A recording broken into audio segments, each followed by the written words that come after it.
John and I talked about Netflix gaming maybe prematurely and when Peter wasn't here. I don't know if we did a great job with the story, but Netflix is giving us another chance.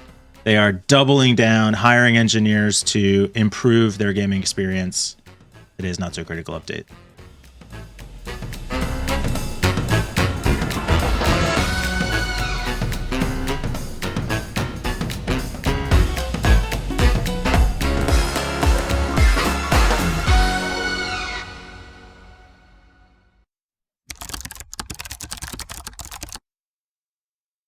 I don't know that there's a lot to the story beyond Netflix is hiring a slew of engineers to bolster its gaming push as subscriptions fall off. It makes sense for them to do this. They need to find new ways to make money. However, Netflix gaming sucks. So basically, I finally figured it out. What it is you can only do it on your phone. Right. You have to have the Netflix app installed. Right. And that gets you access to a list of games that you can then download from the App Store and use for free with your Netflix login. Okay. Wow. That's a very limited. Yeah. Here's what I'm hearing. Why a Steam Deck? Jesus. Literally what I was going to actually use, but not the deck. Steam. Okay. So Netflix is sitting in their high tower with all their little VPs, and they say, we need to make more money. And a bunch of people throw terrible ideas. Set the scene with a objective viewpoint there. Okay, good. A bunch of people throw terrible ideas out. One poor dude says, what about the gaming industry? Mobile gaming. Look at how much money Steam gaming. Epic, yes, literally. I love gaming. Let's do gaming. Look at Epic as the launcher and Steam as the launcher. Look how much money they're making. 30% off every sale of a game. That's great. We have to break into this industry. So Netflix says, okay, let's be the launcher on mobile games. But we're not the launcher. We're just the credentials. Like, the amount of fucking hops that they're taking to achieve the result they think they're going to get blows my mind. Like, so it's not in their DNA. They didn't start as a gaming company.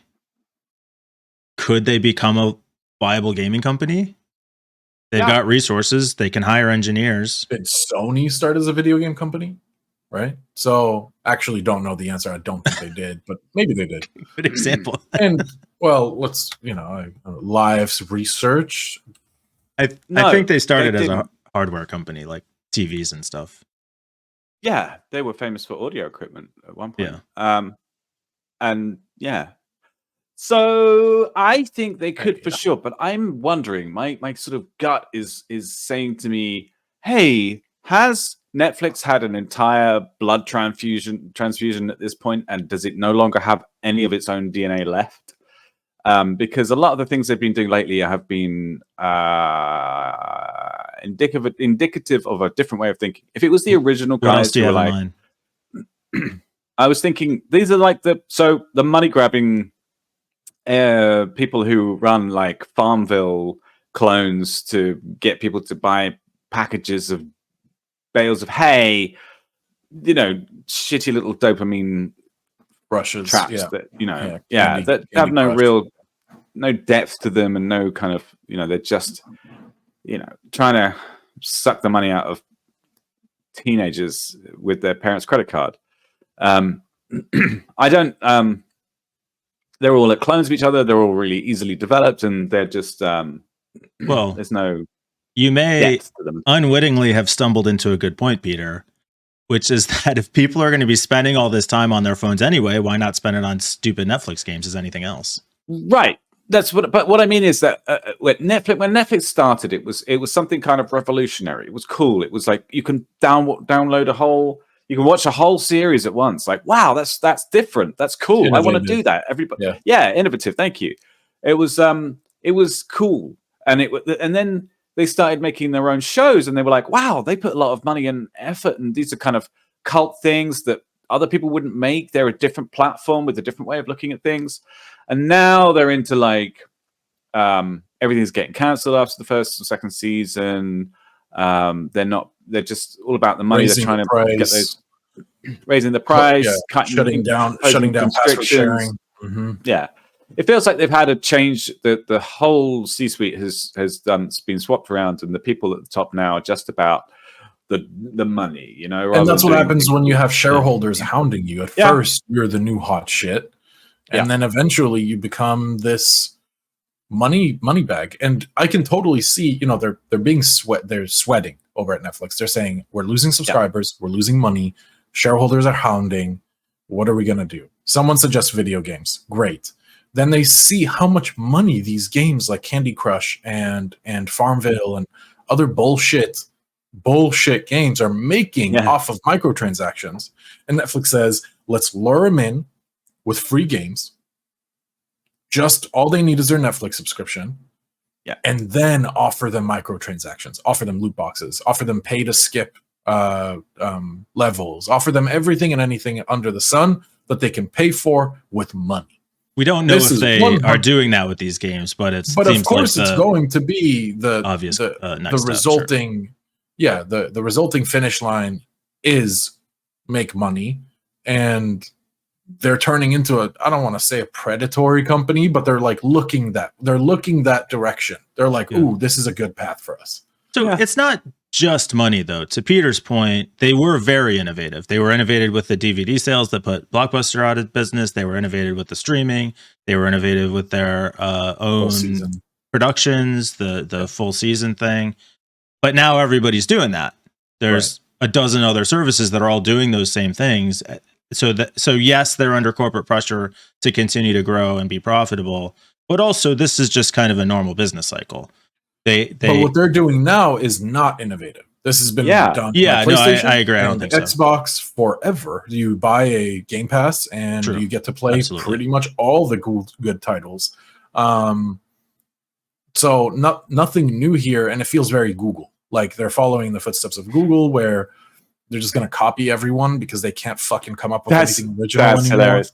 Yeah. Saying something is very Google is no longer a compliment. Right. Yeah.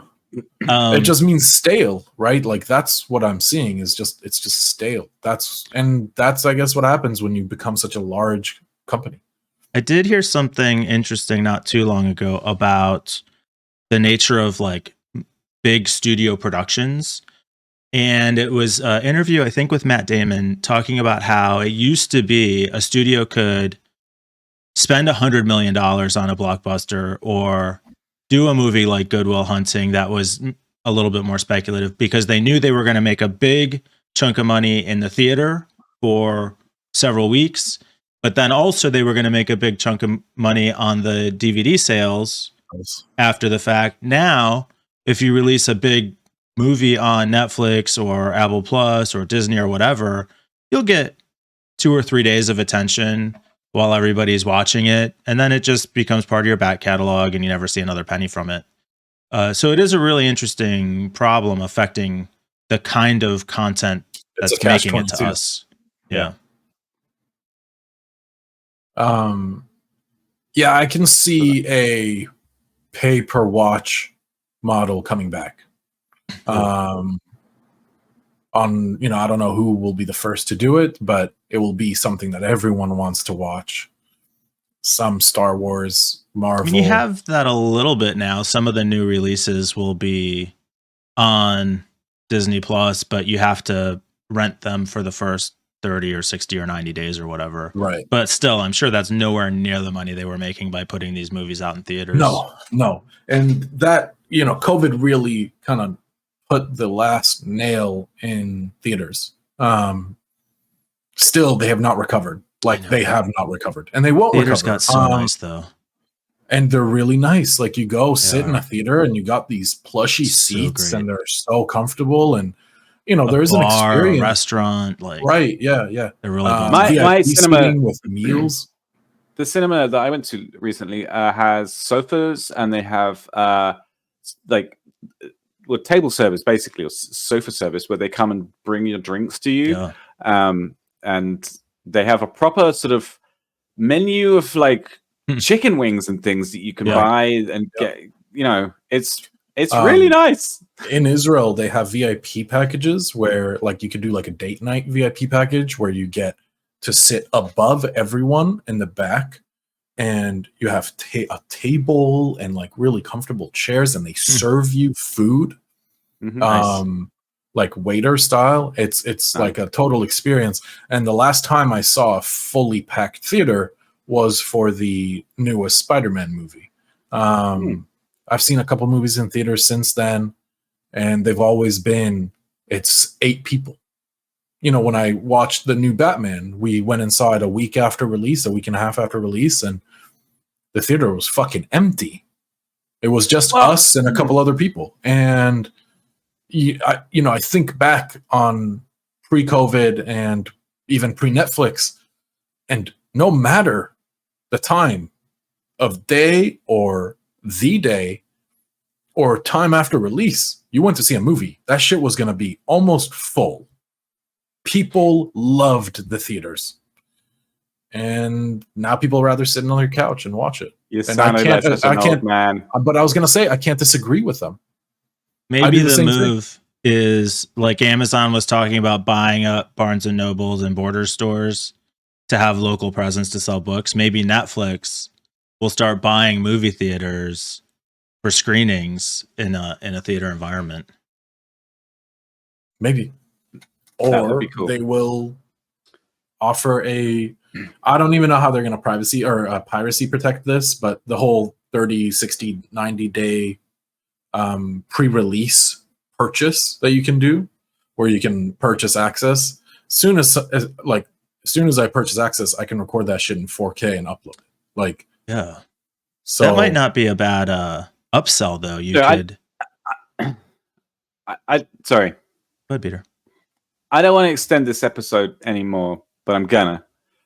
So some of the shit that's been happening lately that I've heard about with people, what do you call it, mothballing whole chunks of their archives, like series just going offline as a kind of tax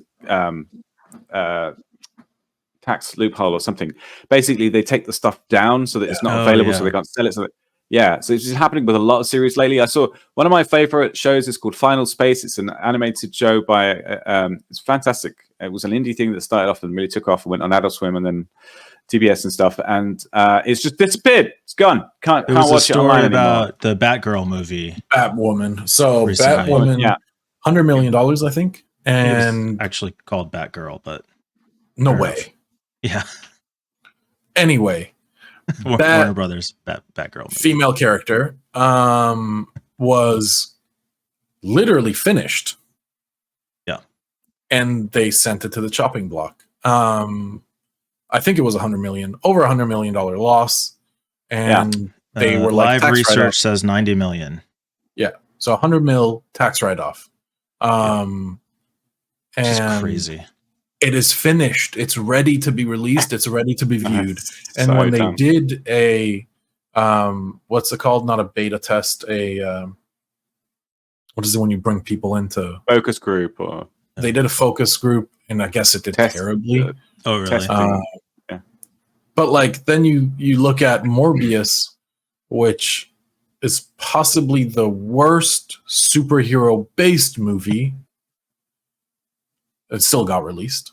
It turned into a meme, and it made them money because people kept going and seeing it, even though it was terrible. I watched that on a plane a couple weeks ago. I think I got like 10 minutes in. It was absolutely god awful. Like bad. Some of the worst things I've ever seen. No, my God, it was so bad.